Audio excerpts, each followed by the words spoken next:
In addition to this top 10 list, it's worth calling out 3 honorable mentions. These are 3 systems that you can make a strong argument for being in the top 10 list and maybe replacing 3 that we have in the list. One of those is Sage X3. Sage X3 has not yet made our top 10 list, but it's always been right on the cusp and right on the border. And Sage X3 is great for small and mid-market organizations that are looking for an alternative to some of the bigger solutions. And it's also good for organizations that are looking for an alternative to, say, a NetSuite or an Acumatica, which were on our top 10 list. Sage X3 might be a good alternative if you're a smaller mid-market company and you're looking for another option to look at. Another honorable mention goes to Microsoft D365 Business Central.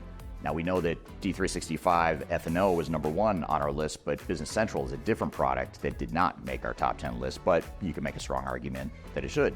And the reason for that is because it's a cloud-based solution that Microsoft has owned for a long time now.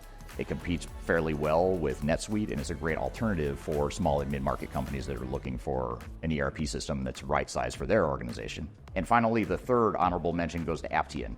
And Aptian is probably the one vendor in all these discussions we've had here today that people have not heard of. A lot of people have not heard of Aptian. That's because it owns a number of different products that are focused primarily on manufacturing and distribution, and a lot within food and beverage in particular.